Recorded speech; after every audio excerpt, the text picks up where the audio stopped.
Bayangkan, Anda sedang haus banget, Anda melihat botol air mineral bening di atas meja, langsung meminumnya dengan cepat, dan detik berikutnya tenggorokan Anda terbakar, karena cairan itu ternyata bahan kimia industri. Ngeri banget kan bayanginnya. Sangat ngeri. Tapi ini nyata terjadi loh. Nah, hari ini kita melakukan deep dive, membedah sumber teks seputar neurobiologi visual dan psikologi perilaku konsumen. Misi kita hari ini jelas ya, menyelamatkan Anda dari jebakan kognitif yang berpotensi fatal ini. Setuju. Kita akan mencari tahu kenapa otak kita itu sering banget gagal total mendeteksi bahaya pada produk yang kehilangan labelnya. Benar. Oke, mari kita bedang ini. Maksudnya dari mana sih kita harus mulai melihat masalah ini? Sebenarnya fenomena ini tuh bukan murni soal kecerobohan semata. Kita akan melihat bagaimana ketiadaan teks itu pada dasarnya membajak cara otak kita mengalokasikan energi. Membajak gimana maksudnya? Ya, saat rambu-rambu berupa teks mendadak hilang, fungsi kognitif kita itu langsung beroperasi secara prematur. Ibaratnya langsung jalan pakai gigi 5, padahal mesin belum siap. Masuk akal. Karena memahami kenapa kita rentan salah tebak ini kan bermula dari sifat dasar otak kita yang, sangat pelit energi ya. Daripada menganalisis setiap benda di rak supermarket, kita pakai jalan pintas mental atau heuristik. Betul sekali. Dalam psikologi kognitif, ini dijelaskan lewat teori skema. Jadi, otak menggunakan semacam shopping script atau naskah berbelanja yang sudah tertanam dari rutinitas sebelumnya. Kayak kita menyetir pakai rute yang sudah dihafal di luar kepala gitu ya? Nah, persis. Anda nggak perlu mikir lagi kan beloknya di mana? Di sumber kita ada satu contoh spesifik yang sangat menarik. Oh ya, yang soal telur mentah itu kan, kalau telur mentah ditaruh di rak camilan matang berpendingin tanpa label yang jelas, konsumen yang terburu-buru akan langsung mengambil dan memecahkannya begitu saja. Iya, karena naskah berbelanja mereka mendikte kalau lorong pendingin spesifik pasti isinya makanan siap santap. Otak sudah bikin keputusan sebelum tangan mereka bergerak. Ini memicu apa yang disebut action slip. Nah, disinilah bagian yang paling menarik.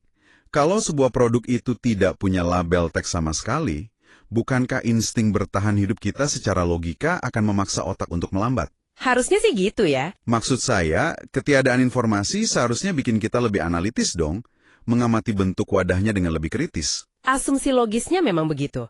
Tapi yang menakjubkan di sini tuh, mekanisme biologis kita bekerja sebaliknya. Teks itu sebenarnya berfungsi sebagai tombol pemicu utama. Tombol pemicu untuk apa? Untuk mengaktifkan rute sistematis di otak kita, yaitu cara berpikir yang lambat, analitis, dan ya kritis tadi. Oke, berarti kalau teksnya dihilangkan, tombolnya hilang juga dong. Tepat. Otak kan selalu cari jalur paling hemat energi, jadi dia menolak kerja ekstra dan memblokir total rute analitis tadi. Kita murni memaksakan rute heuristik yang super cepat. Wah, jadi bukannya waspada, kita justru menebak buta berdasarkan elemen visual yang paling menonjol ya? Benar, visual mengambil alih realitas.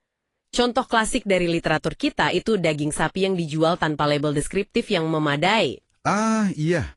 Alih-alih mengevaluasi tekstur atau aroma, tanpa teks, konsumen murni menggunakan tingkat kecerahan warna merah daging sebagai diktator mutlak untuk kesegaran ya? Betul.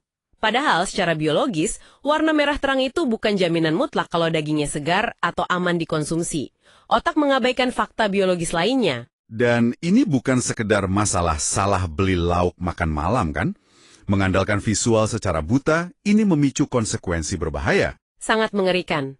Kasus botol air mineral yang Anda sebutkan di awal tadi adalah bukti nyatanya. Iya, karena cairan bening di botol komersial otomatis dinavigasi oleh otak sebagai air minum. Data kita juga menyoroti kasus kapsul deterjen berukuran kecil. Oh, yang warnanya cerah merah dan biru itu? Benar, tanpa label peringatan yang dominan, balita dan bahkan orang dewasa yang sedang lelah memproses objek tersebut sebagai permen. Dan kesalahan visual ini memicu insiden pneumonia kimiawi loh. Gila ya, ini memunculkan sebuah paradoksi. Di satu sisi, literatur sering menyebutkan kalau orang kadang sengaja mencari produk dengan kemasan salah cetak. Nah, kalau kita tarik ke gambaran besarnya, konsumen memang punya bias intensionalitas.